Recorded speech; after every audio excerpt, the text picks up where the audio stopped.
Hello friends, welcome back to my channel. My obsessive husband का part 13 लेकर आई हूँ। तो चलिए बिना किसी देरी के पार्ट को स्टार्ट करते हैं। हम देखते हैं मारिया के हर एक वर्ड के साथ ईवो का माथा और भी सिकुड़ता गया। उसने खुद भी पहले कभी अपने पार्टनर से इस तरह बात नहीं की थी। वो उठकर इस निकम्मी औरत को सबक सिखाने ही वाला था कि तभी अचानक शाहजहान ने उसे रोक दिया। शाहजहान ने वांग ईवो के कांपते हाथों को सहलाते हुए कहा, हस्बैंड, उसे इग्नोर करो। हम मैरिड हैं और मुझे पता है मेरा हस्बैंड मुझे कभी धोखा नहीं देगा और मुझे परवाह नहीं है कि वो मुझे इंसल्ट करती है या मुझे नीचा दिखाती है। शाहजहान मन ही मन जानता था कि अगर ईवो खड़ा हो गया तो मारिया आज इस कमरे से बाहर नहीं जा पाएगी। इसके बाद हम देखते हैं वांग ईवो दांत पीसते हुए और गुस्से में चिल्लाते हुए कहता है, तुम्हें परवाह नहीं है पर मुझे परवाह है। मेरी वाइफी को इंसल्ट करने की हिम्मत कोई भी नहीं कर सकता है। इतना बोलकर वो मारिया की तरफ देखता है और चिल्लाते हुए कहता है, और मैं काफ़ी लंबे टाइम से तुम्हारी इस नॉनसेंस को बर्दाश्त कर रहा हूँ। अगर तुम यहाँ से ज़िंदा जाना चाहती हो तो बस 1 मिनट के अंदर इस रूम से बाहर चली जाओ। मैं फिर कभी दोबारा तुम्हारा ये घिनौना फेस नहीं देखना चाहता। और हाँ, अगर मैं अपने पार्टनर को प्रोवाइड करता हूँ तो इसमें क्या गलत है? मुझे इसमें कोई गलती नहीं दिख रही। ये मेरा पैसा है और मैं जैसा चाहूँ वैसे इस पैसे को इस्तेमाल कर सकता हूँ। और जो मेरा है वो इवेंचुअली मेरे पार्टनर का भी है और वो जैसे चाहे वैसे मेरे पैसों को इस्तेमाल कर सकता है, क्योंकि मेरी चीज़ों पर उसका पूरा राइट है। और हाँ, तुम मुझसे शादी करने के बारे में सपने देखना बंद करो। मुझे तुम में कोई इंटरेस्ट नहीं है, क्योंकि मेरी वाइफ ही मेरे लिए काफ़ी है और मुझे तुम जैसी सेकेंड हैंड चीज़ों से सबसे ज़्यादा नफरत है। वांग ईवो ने अपनी पूरी लाइफ में कभी इतना ज़्यादा नहीं बोला था जितना उसने आज बोला है। और इतना ज़्यादा बोलने की वजह बस एक ही है, वो है शाहजहान। क्योंकि वो शाहजहान को ये बताना चाहता है कि वो उसे कभी धोखा नहीं देगा और वांग ईवो की वजह से जान को कभी भी अनसेफ और जेलस फील करने की ज़रूरत नहीं है, क्योंकि ईवो और उस अननोइंग लड़की के बीच कुछ भी नहीं चल रहा है। दूसरी तरफ हम देखते हैं वांग ईवो की ये सारी बातें सुनकर मारिया बहुत ज़्यादा गुस्सा हो गई। उसका चेहरा लाल था और वो अभी भी कमरे से बाहर ना निकलते हुए ईवो की तरफ देखकर चिल्लाते हुए कहती है, तुम आखिर क्या चाहते हो? मेरे पास वो सब कुछ है जो कि एक आदमी को चाहिए होता है। मैं खूबसूरत हूँ, यंग हूँ और मैं तुम्हारे ऊपर निर्भर नहीं रहने वाली हूँ और बदले में तुम्हें बस मुझसे प्यार करना है। वांग ईवो, मैं तुमसे बहुत प्यार करती हूँ। बस उस निकम्मे लड़के को छोड़ दो और मुझसे शादी कर लो। मैं तुम्हें बहुत सारे ब्यूटीफुल और हैंडसम बच्चे पैदा करके दूंगी। दूसरी तरफ ईवो, जो कि मारिया के वहाँ से जाने का इंतज़ार कर रहा था, लेकिन जैसे ही उसने मारिया की ये सारे वर्ड सुने वो अपनी सीट से उठकर खड़ा हो गया। उसने जान के हाथों को भी अपने हाथों से झटक दिया, क्योंकि वो शब्दों से ज़्यादा एक्शंस पर भरोसा करता है। और इसी के साथ ही वो मारिया के पास चला गया और शाहजहान उसे रोकने की नाकाम कोशिश करता रहा। हम देखते हैं ईवो, जो कि धीरे धीरे मारिया की तरफ बढ़ रहा था और मारिया का फेस पीला पड़ता जा रहा था। इसके बाद ईवो मारिया को सुनाते हुए कहता है, पिछली बार जब किसी लेडी ने मुझे उकसाने की कोशिश की थी तो वो बदसूरत और अपाहिज हो गई थी और वो अपनी इस कंडीशन को सहन नहीं कर पाई थी, इसीलिए उसने आत्महत्या कर ली थी। और तुम में इतनी हिम्मत हो गई है कि तुम यहाँ पर खड़े खड़े मुझसे बहस करो। ईवो की गुस्से भरी आवाज़ सुनकर मारिया पहले से ही डरी हुई थी और वो अब पीछे जाते जाते लड़खड़ा जाती है और अगले ही पल ज़मीन पर गिर जाती है। ईवो के ऑरा की वजह से मारिया को ऐसा महसूस हो रहा था जैसे कि वो कमज़ोर होती जा रही है और उसमें अब खड़े होने की ताकत नहीं बची है। इसी के साथ ही वो ईवो को रोकने के लिए कुछ बोलना भी चाहती थी, लेकिन डर की वजह से उसके मुंह से एक भी वर्ड नहीं निकला। मारिया अच्छी तरह से जानती थी कि वांग ईवो किस लेडी की बात कर रहा है, लेकिन उसने कभी भी ये नहीं सोचा था कि वांग ईवो इतना ज़्यादा क्रूर हो सकता है कि वो कभी किसी के साथ ऐसा करेगा। वो तो बस ये सब अफवाहें समझ रही थी और अब ईवो के मुंह से ये कन्फेशन खुद सुनते हुए वो डर से काँप रही थी और वो पछता रही थी कि वो पहले यहाँ से भाग क्यों नहीं गई। दूसरी तरफ हम देखते हैं शाहजहान, जो कि पीछे से वांग ईवो के वेस्ट को कसकर हक कर लेता है ताकि वो मारिया के करीब ना जा सके। इसके बाद हम देखते हैं शाहजहान ईवो से विनती करते हुए कहता है, ईवो प्लीज़ ऐसा मत करो। हम यहाँ पर डेट के लिए आए थे। प्लीज़ हमारे अच्छे पल को ख़राब मत करो। उस औरत को मत टच करो। मैं नहीं चाहता कि तुम मेरे अलावा किसी और को छुओ। वो तुम्हारे टच के लायक नहीं है, और अगर तुम ऐसा करोगे तो मैं जेलसी फील करूँगा। शाहजहान की बातें सुनकर ईबो के कदम अपनी ही जगह पर रुक गए। ईबो कभी भी ये नहीं चाहता था कि उसका पार्टनर उसकी वजह से जेलसी फील करे या फिर दुखी हो। इसी के साथ ही ईबो शाहजहान की तरफ मुड़ा और उसने जान से कहा, ठीक है, मैं उसे छूकर अपने हाथ गंदे क्यों करूं? माई वाइफी, प्लीज़ जेलस फील मत करना। मैं अपनी पूरी लाइफ में तुम्हारे अलावा किसी और को कभी टच नहीं करूंगा। और इसी के साथ ही ईबो बिल्कुल शांत हो गया। कुछ मिनट बाद हम देखते हैं शाहजहान उस कमरे के दरवाजे को खोलता है और वांग ईबो के बॉडीगार्ड रूम के अंदर चले आते हैं। इसी के साथ ही वो गार्ड्स चिल्लाते हुए मारिया को खींचते हुए कमरे से बाहर लेकर गए। हंगामा इतना बढ़ गया था कि रेस्टोरेंट के मालिक को खुद वहां पर आना पड़ा, और वो मालिक वांग ईबो का एक बिजनेस पार्टनर भी था। इसी के साथ ही मालिक ने शाहजहान और ईबो से पर्सनली माफ़ी भी मांगी। इसी के साथ ही वांग ईबो और शाहजहान के लिए रेस्टोरेंट में कुछ और भी अरेंजमेंट्स किए गए, और वांग ईबो को इसके लिए पेमेंट ना करने को भी कहा गया, क्योंकि ऑलरेडी ही मारिया ने उनका बहुत टाइम वेस्ट किया था। और जहाँ तक कि मारिया की बात है, उसे वांग ईबो से जुड़े हर एक महंगे और नामी रेस्टोरेंट में जाने से बैन लगा दिया गया था, जिसका यही मतलब था कि मारिया अब अपनी पूरी लाइफ टाइम में कभी भी एक अच्छे और महंगे रेस्टोरेंट में नहीं जा पाएगी। दूसरी तरफ जब मारिया की खबर मिस्टर श्याओ तक पहुंची तो वो गुस्से में आग बबूला हो गए। उन्होंने उम्मीद नहीं की थी कि उनकी बेटी, जो कि होशियार दिखती है, वो इतनी ज़्यादा निकम्मी और बेवकूफ़ होगी। इसके बाद मिस्टर श्याओ मारिया के ऊपर चिल्लाते हुए कहते हैं, मैंने तुम्हें समझदार समझा था, लेकिन देखो तुमने क्या गड़बड़ कर दी है। और अब सभी लोग श्याओ फैमिली पर उंगली उठा रहे हैं, और सिर्फ तुम्हारी वजह से। आज मिस्टर श्याओ का गुस्सा इतना तेज था कि उसने मारिया को घुटनों के बल बैठने पर मजबूर किया था। दूसरी तरफ मारिया की माँ अपनी बेटी को बचाने की कोशिश कर रही थी, लेकिन मिस्टर श्याओ के गुस्से के सामने वो कुछ भी नहीं कर पा रही थी। इसके बाद मारिया की माँ मिस्टर श्याओ से कहती है, उससे इस तरह बात मत करो, उसे अपनी गलती का एहसास है और वो दोबारा ऐसी गलती नहीं दोहराएगी। उसकी बातें सुनकर मिस्टर श्याओ फिर से चिल्लाते हुए कहते हैं, गलती? मुझे लगा था कि वो समझदार होगी, लेकिन मैं बहुत गलत था।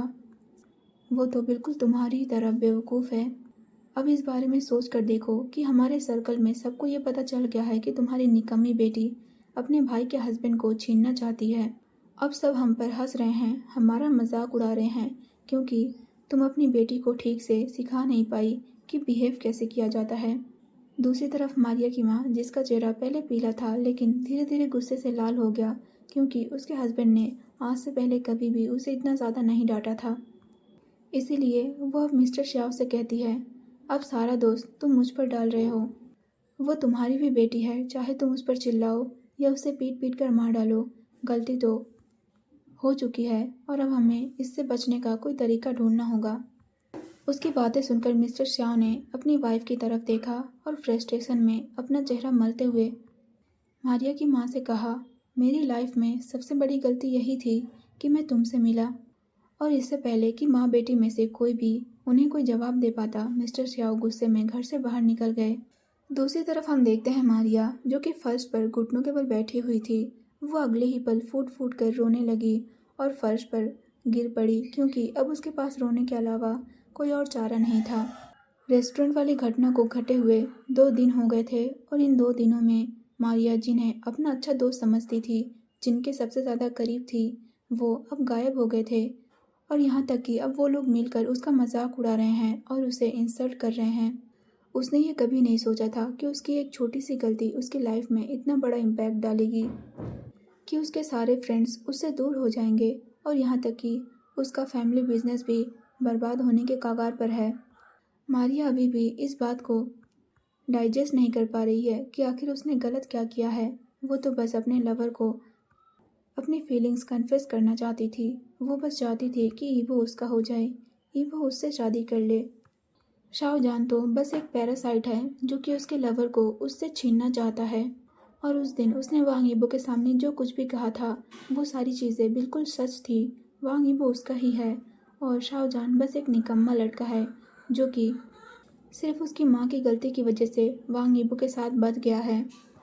दूसरी तरफ हम देखते हैं उस दिन रेस्टोरेंट में लंच करने के बाद शाहजहान का मूड बहुत ज़्यादा अच्छा हो गया था। भले ही उसकी चिड़चिड़ी बहन ने सब कुछ बिगाड़ दिया था, लेकिन एक्स्ट्रा केयर की वजह से जान का मूड फिर से बेटर हो गया था। उसे पता है कि उसके फैमिली में सभी लोग उसे नापसंद करते हैं, लेकिन उसने ये उम्मीद नहीं की थी कि उसके अपने फैमिली से पीछा छुड़ाने के बाद भी उसकी फैमिली उसका पीछा नहीं छोड़ेगी। बदले में वो लोग उसे उसके हस्बैंड से अलग करना चाहते हैं और मारिया की शादी वांग यीबो से करवाना चाहते हैं। जान अभी भी इस बात के लिए वरीड था कि उसकी सौतेली माँ और सौतेली बहन उसके फैमिली को बर्बाद करने के लिए कुछ भी कर सकते हैं, लेकिन उसे पता है कि यीबो कभी भी उसके परिवार के साथ कुछ भी होने नहीं देगा और यीबो हमेशा उसके परिवार को प्रोटेक्ट करता रहेगा। लेकिन इससे जान की चिंता कम नहीं होती है, क्योंकि उसे पता है कि उसकी फैमिली बहुत ज़्यादा कनिंग है और इसी वजह से जान खुद को शांत नहीं कर पा रहा है। यहाँ तक कि यीबो ने भी उसे शांत करने की कोशिश की है कि उनके फैमिली के साथ कुछ भी नहीं होगा, लेकिन फिर भी जान वरीड है। और इन्हीं सारी चीज़ों के बारे में सोचते हुए शाहजहान इतना वरीड था कि उसने काम पर भी जाना बंद कर दिया था और आज जाकर फाइनली उसने ये डिसाइड किया कि वो इस बारे में अपने हस्बैंड से बात करेगा। इसके बाद हम देखते हैं शाहजहान ईबो के वेस्ट को हक करते हुए कहता है, ईबो मुझसे प्रॉमिस करो कि तुम मेरे फैमिली से दोबारा कांटेक्ट नहीं करोगे। मैं सच में बहुत ज़्यादा वरीड हूँ और मेरी अंतरात्मा कह रही है कि तुम्हें मेरी फैमिली से दूर रहना चाहिए। चाहे तुम कितना भी केयरफुल क्यों ना हो, तुम उनके प्लान में ट्रैप हो सकते हो और मैं तुम्हें खोना नहीं चाहता। मैं चाहता हूँ कि तुम हमेशा मेरे रहो। हम देखते हैं ईवो जो कि बेड पर बैठा हुआ था, उसकी गोद में शाहजहान था और शाहजहान का हेड ईवो के चेस्ट पर था। साथ में ईवो अपने लैपटॉप में कुछ ईमेल्स को चेक कर रहा था। लेकिन जैसे ही ईवो शाहजहान की ये सारी बातें सुनता है, वो तुरंत अपने लैपटॉप को एक साइड में रख देता है और इसके बाद वो शाहजहान के सॉफ्ट बालों को छूता है। इसके बाद वो मुस्कुराते हुए शाहजहान की तरफ देखते हुए कहता है, क्या मेरा बिलव्ड वरीड है कि मुझे उससे कोई और छीन लेगा? क्या तुम जेलस फील कर रहे हो? ईवो शाहजहान को जेलस होता हुआ देख अच्छा महसूस कर रहा था, क्योंकि उसने आज से पहले कभी भी जान को अपने लिए पॉजिटिव होते हुए नहीं देखा है। दूसरी तरफ जानजू की अपने सिर को हाँ में हिलाते हुए अब अपना चेहरा ऊपर उठाता है और ईवो की आंखों में देखते हुए कहता है, ईवो तुम मेरे फैमिली के साथ कोऑपरेट मत करो और हमेशा उनकी हेल्प मत करो, क्योंकि हम फैमिली हैं। पहली बार मैं अपने लिए सेल्फिश होना चाहता हूँ। वो मेरी परवाह नहीं करते हैं, इसलिए मैं चाहता हूँ कि मैं भी उनकी परवाह ना करूँ। जान की बातें सुनकर ईवो शॉक्ड था। वो देख सकता है कि उसकी सॉफ्ट हार्टेड वाइफ अब थोड़ा टफ होती जा रही है और इसीलिए ईवो को लगता है कि अब उसे अपने प्लान्स में थोड़े चेंजेस करने पड़ेंगे ताकि वो अपनी वाइफ को श्याओ कॉरपोरेशन दे सके। इसके बाद वांग ईवो शाओजान को समझाने की कोशिश करते हुए कहता है, मैं तुम्हें श्याओ कॉरपोरेशन का अगला ओनर बनाने के प्रोसेस में था, लेकिन अगर मैं कंपनी से हट जाता हूँ तो श्याओ कॉरपोरेशन पूरी तरह से डूब जाएगा। लेकिन शाओजान के अगले जवाब को सुनकर वांग ईवो ये सोचने पर मजबूर हो गया कि आखिर उसके सॉफ्ट हार्टेड और प्यारी वाइफी को अचानक से क्या हो गया है जो वो इतना ज़्यादा बदल गया है। क्योंकि शाओजान ने कहा, ईवो श्याओ कंपनी के सारे शेयर खरीद लो और उन्हें मुझे दे दो, क्योंकि मैं अमीर बनना चाहता हूँ और मैं चाहता हूँ कि मेरी कनिंग फैमिली को भी ये पता चले कि गरीबी क्या होती है और उन्हें भी इस करवाहट का स्वाद मिले।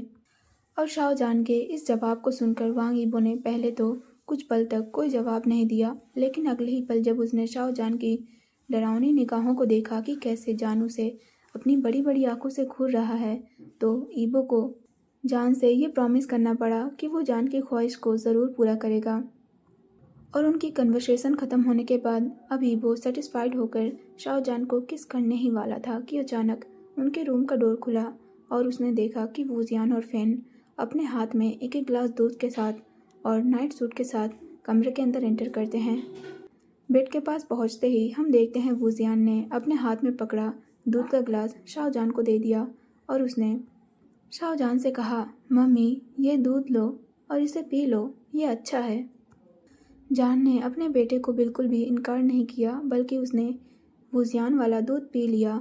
इसके बाद हम देखते हैं फैन ने भी अपने गिलास वाला दूध ईवो को दे दिया, जिसके बाद ईवो ने मुस्कुराते हुए फैन को थैंक यू कहा। इसी के साथ ही जब फ़ेन और वुजियान ये महसूस करते हैं कि आज मम्मी और पापा दोनों खुश हैं, तो वो दोनों एक दूसरे की तरफ देखते हैं और इशारों में ही बात करके वो दोनों एक साथ बेड पर उठने लगते हैं। इसी के साथ ही बेड पर उठने के बाद वो दोनों शाओजान के नाइट सूट को पकड़ते हुए अपनी अपनी बेस्ट जगह ढूंढकर सोने की तैयारी करने लगते हैं। ईबो, जो कि उनके बिहेवियर को देख रहा था, उसके होठ फड़कने लगे थे, लेकिन उसने अपने बच्चों से कुछ भी नहीं कहा। ईबो ने मन ही मन सोचा कि ये बच्चे कुछ देर पहले ही ऐसा बिहेव कर रहे थे जैसे कि वो दोनों मम्मी पापा की परवाह करते हों, लेकिन उनका असल मतलब तो यही था कि वो दोनों यहाँ पर सोना चाहते हैं। उसने इन दिनों नोटिस किया है कि उसके बच्चे बहुत ज़्यादा चालाक हो गए हैं और वो दोनों क्लियरली उसके वाइफी के साथ उसके क्वालिटी टाइम को बर्बाद करने आए हैं। दूसरी तरफ शाओजान, जो कि ईबो के उतरते हुए फेस को देख रहा था, इसीलिए वो भी अपने होठ सिकोड़ते हुए कहता है, ठीक है, गुस्सा मत करो, जब वो लोग सो जाएंगे तो मैं उन्हें उनके रूम में छोड़ दूंगा। आजकल वो दोनों ही बच्चों की तरह बिहेव करने लगे हैं, खासकर फ़ेन। वो जब भी मौका पाती है तब मेरे गोद में आने की ज़िद करती है, और अगर मैं मना कर दूं तो वो रोने लगती है और शिकायत करती है कि मैं उसे पसंद नहीं करता। इतना बोलते हुए जान अपने होठ और भी ज़्यादा सिकोड़ता है। दूसरी तरफ ईबो, जो कि उसकी बातें सुन रहा था, उसने जवाब देते हुए जान से कहा, ठीक है, तुम अपना दूध ख़त्म करो और सो जाओ, 9 बज चुके हैं। मैं वुजियान और फ़ेन को उनके रूम में छोड़ दूंगा। और उसकी बात सुनते ही जान ने तुरंत ईबो की बात मान ली और उसने सिर हिलाते हुए दूध ख़त्म किया और सोने के लिए लेट गया। और इसी के साथ ही वांग ईबो भी बेड पर बैठे बैठे लैपटॉप में काम करने लगा, और जब तक उसका काम कंप्लीट हुआ तब तक आधी रात हो चुकी थी। इसके बाद वो अपने बेड से उठा, उसने बच्चों को अपनी गोद में लिया और उन्हें उनके रूम में सुलाया। इसके बाद वो खुद अपने मास्टर बेडरूम में आया, उसने बाथ लिया, साथ में नाइट सूट पहना और अपने वाइफी के पास बेड पर लेट गया। टाइम स्किप होता है, हम देखते हैं दूसरे दिन मॉर्निंग का टाइम। ईबो, जो कि देर से सोया था, इसीलिए वो अभी भी सो रहा था, लेकिन जब उसने वॉशरूम से किसी के वॉमिट करने की आवाज़ सुनी तो उसकी आंखें खुल गई। बेड के चारों तरफ देखते हुए उसने महसूस किया कि वो बेड पर अकेला है, इसलिए ईबो तुरंत उठ गया और वॉशरूम की ओर चला गया। इसके बाद जैसे ही उसने वॉशरूम के दरवाजे को खोलने की कोशिश की तो उसने महसूस किया कि डोर अंदर से लॉक है। और इसी के साथ ही वांग ईबो डोर पर नॉक करते हुए जान को पुकारते हुए बोला, जान, डोर खोलो, क्या तुम ठीक हो? और दूसरी तरफ जान, जिसका अब वॉमिट करके हो गया था, इसीलिए वो भी उठ खड़ा हुआ। उसने अपना मुंह धोया, ठीक से कुल्ला किया और इसके बाद जैसे ही उसने ईबो के लिए डोर खोला तो ईबो ने तुरंत उसे अपने सामने देखते ही अपने गले से लगा लिया। और ईबो की बाहों में आते ही उसकी जानी पहचानी खुशबू को महसूस करते ही जान को बहुत ज़्यादा अच्छा लगा। उसे बहुत ज़्यादा आराम और सेफ महसूस हुआ। उसने उम्मीद नहीं की थी कि उसकी ये प्रेगनेंसी उसे इतना ज़्यादा थका देगी, और अब तो उसकी मॉर्निंग सिकनेस भी स्टार्ट हो गई है। इसके बाद शाओजान ईबो से अलग होते हुए कहता है, ठीक है, अब मुझे काफ़ी अच्छा महसूस हो रहा है। इसी के साथ ही वो अपनी बात को कंटिन्यू करता है और वो ईबो से कहता है, मैं आज जल्दी उठ गया था, इसलिए मैंने रूम की सफाई भी कर दी है और गंदे कपड़े वॉशिंग मशीन में भी डाल दिए हैं। और हाँ, कल जो कपड़े पहनकर तुम ऑफिस गए थे वो भी पड़े हुए थे, इसलिए मैंने उन्हें भी वॉशिंग मशीन में डाल दिया है, लेकिन मुझे उन कपड़ों में किसी और के परफ्यूम की खुशबू आ रही थी। तो बताओ, तुम कल किससे मिले थे? इतना बोलते हुए जान शक भरी निगाहों से ईबो को घूर रहा था। जान मन ही मन सोचता है कि कल शाम जब ईबो ने अपने कपड़े बदले थे तो वो ईबो के पास नहीं था, क्योंकि वो अपने बच्चों को लेने स्कूल गया था, और जब वो घर लौटा तो ईबो पहले से ही घर में था और कैजुअल कपड़े पहने हुए थे। इसके बाद ईबो जवाब देते हुए कहता है, मैं कल क्लब में गया था अपने कुछ क्लाइंट्स के साथ, और चलते वक्त किसी पर्सन ने मुझे छू लिया था, शायद ये उसी की परफ्यूम होगी। बाकी मैंने अपने क्लाइंट्स के साथ कुछ बिजनेस के बारे में बात की थी, इससे ज़्यादा कुछ भी नहीं। बात करते हुए वांग ईबो शांत लग रहा था, लेकिन वो मन ही मन थोड़ा हैरान था कि आखिर शाओजान कब से इतना ज़्यादा सेंसिटिव हो गया कि उसे एक हल्की सी परफ्यूम की स्मेल भी परेशान कर रही है। और हाल ही में उसने ये नोटिस किया है कि जान बहुत ज़्यादा पॉजिटिव और अलग बिहेव कर रहा है। तो गाइस, आज के लिए बस इतना ही। आप लोग को ये पार्ट कैसा लगा कमेंट्स में ज़रूर बताना, और आप लोग को पॉजिटिव जान कैसा लग रहा है ये भी बताना। फिर मिलते हैं नेक्स्ट पार्ट में, तब तक के लिए बाय बाय।